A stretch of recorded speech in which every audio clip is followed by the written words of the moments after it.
Nama saya Dr. Desi Abdullah Kusuma, SPOG dari Fakultas Kedokteran Universitas Kristen Wacana. Saya ingin menyampaikan tentang cara pemeriksaan fisik pada ibu hamil dan bersalin. Pertama, pada saat ibu hamil datang, kita akan melakukan pemeriksaan tinggi badan dan berat badan. Kemudian kita akan melakukan pemeriksaan darah vital, tekanan darah, suhu, nadi, kesadaran, dan frekuensi nafas. Kemudian kita akan lakukan anamnesa tentang riwayat kehamilannya, persalinannya, haid terakhirnya, kontrasepsinya, riwayat pernikahannya, keluhan sebelumnya, keluhan saat ini, riwayat pengobatan, riwayat operasi, riwayat kontrasepsi, riwayat alergi, dan riwayat vaksinasi. Setelah itu, kita akan melakukan inspeksi dari kepala ke kaki, dimulai dari konjungtiva, kemudian rongga dada, perut, dan tangan serta kaki. Kemudian akan dilakukan pemeriksaan fisik dari kepala ke kaki. Termasuk juga kita akan memeriksa kondisi maminya. Lalu pada perut dilakukan pemeriksaan fisik. Untuk kehamilannya kita akan mulai dengan melakukan setelah inspeksi kita lakukan palpasi dengan pemeriksaan Leopold, di mana pemeriksa akan berada di sebelah kanan daripada ibu, dan ibu akan kita lakukan perabaan dengan kedua tangan. Leopold 1, di mana kita meraba perut bagian atas dengan kedua tangan. Setelah itu Leopold 2 kita akan memeriksa samping kanan kiri perut sebelah pusat. Kemudian Leopold ketiga kita akan memeriksa perut bagian bawah di panggul dengan menggunakan tangan dominan, jari jempol dan jari telunjuk. Kita merasakan perut untuk merasakan adanya pentingan dari kepala janin bila janin ada di kepala di bawah. Yang terakhir kita level 4, kita berubah posisi dengan kita menghadap di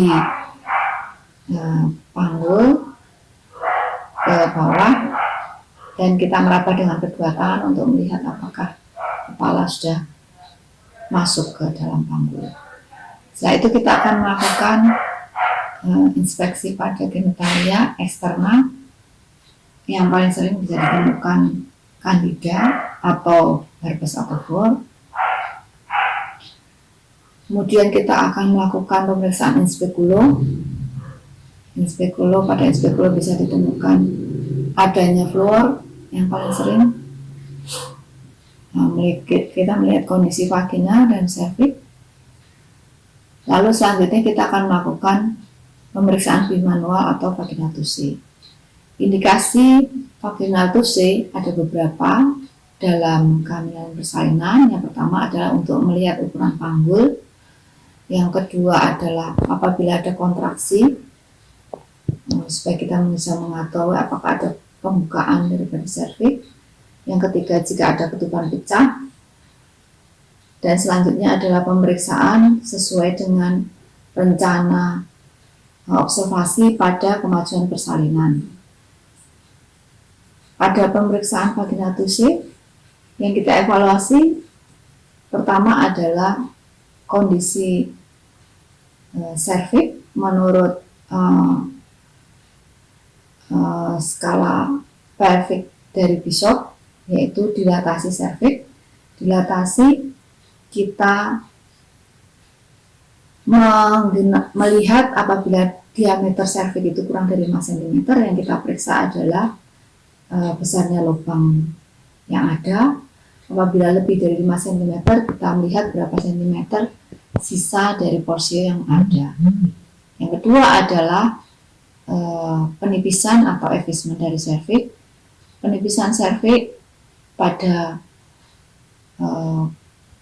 wanita gravidarum, ketebalan serviks ada 3-4 cm. Dan kemudian apabila dia sudah masuk dalam persalinan, penipisan serviks itu apabila 0% berarti belum. Kemudian kira-kira setebal palang distal, ketebalan palang distal 25%, 50%, 75% sesuai dengan besarnya tebalnya palang distal, dan 100% kira-kira setebal 2-3 mm. Yang terakhir, yang ketiga adalah konsistensi serviks dimulai dari kaku, medium, dan lunak. Yang keempat adalah posisi serviks. Posisi serviks gravidarum menghadap ke posterior, ke arah punggung vertebra, median, dan anterior. Anterior apabila menghadap ke vulva, ke pemeriksa. Yang terakhir adalah penurunan bagian terendah janin secara station, secara partograf WHO. Kalau secara partograf WHO maka 5/5 menunjukkan bahwa ada 5 jari dari bagian terendah janin, yaitu kepala umumnya, yang berada di atas simfisis pubis. Semakin kepala itu masuk, bagian terendah janin masuk, misalnya tinggal 2/5, berarti cuma ada 2 jari di atas simfisis pubis. Sementara dengan sistem Hodge,